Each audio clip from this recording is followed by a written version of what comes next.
Likido Martial Art. Mental Conditioning Day 7. Duration, 1 day. Additional info 1.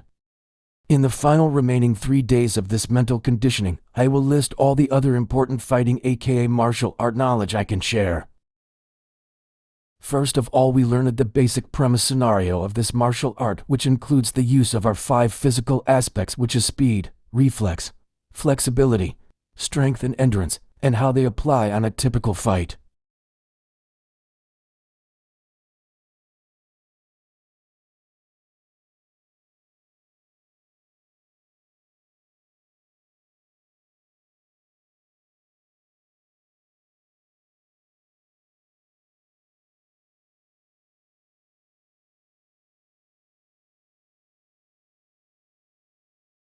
Then we learned the different body parts of ours that we can use as our weapon on attacking our opponent, also those that we could use as a shield for blocking our opponent's attacks.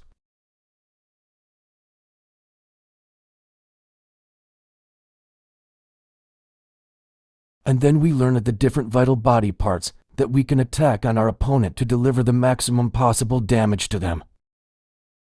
Learning the theory behind the Likido martial art, learning the bodily weapons and shield one can use, and then learning where to attack the opponent's body for maximum damage already sets almost everything up for one to defend themselves in times of danger, where almost all that will be needed starting from here is exploration of those pieces of knowledge, in short those that we had learned on the first 6 days of this mental conditioning. We will use as the foundation of everything else that we will learn later on this Likido martial art, be it on this 30 days conditioning period or the other coming parts of this entire Likido martial art. Okay, now after that quick recap, we will begin this additional info part. What's the most effective and best technique to use in fighting, you may ask? My answer to that is no fighting. Yes, not to fight at all, but to run. The ultimate aim of learning martial art, which is the act of defending oneself, is never needing to use it.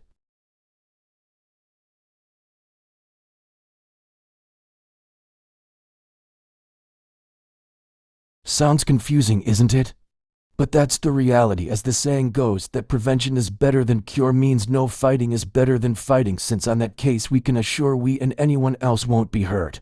Just like what I taught on the past lessons of this mental conditioning, that avoiding aka dodging an attack of our opponent should be our main option, and blocking should only become an option if we cannot dodge or avoid anymore. Just like fighting, it should only be an option when we cannot avoid or escape anymore. So as much as you can, the first approach you should have towards a situation that could turn into a fight or you defending yourself should be to find a way to avoid or escape from it. Fighting back should only be your final option. Some tips on how to escape fighting someone. Avoid contact. This is the most effective way.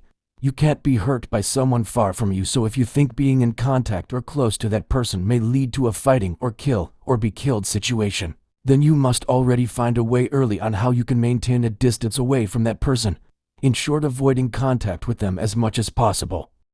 Talk things through.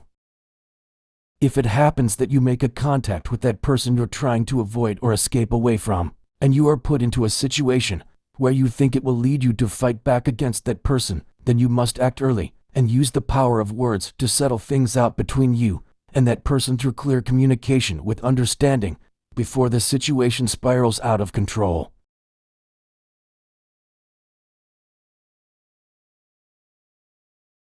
Run. And the final avoiding option. If the first two didn't work, then you are left with the last option to escape, which is by running. This is not just to protect yourself, but also to protect them from you, so no one will be hurt, since that is the main aim of learning any martial arts, so that we cannot hurt anyone through our knowledge of it as much as possible. And if the above 3 options are not applicable on your situation anymore, then we will need to use our last option, which is to fight back and defend ourselves, which we will talk more in depth about on the next lesson. For now, ponder and contemplate about the concept of avoiding, escaping taught in here, and how you could apply this on your own life and situation now and into the future before finishing this lesson for today. Important notice: don't forget your minimum 20 minutes of physical movements today that focuses on the 5 physical aspects, which is speed, reflex, flexibility, strength and endurance, with 4 minutes each minimum for each physical aspects. You'll do this daily every day, checking this every night once your day ends if you have done for minutes each for all the 5 physical aspects of movements today. If not, then you must do it before you sleep.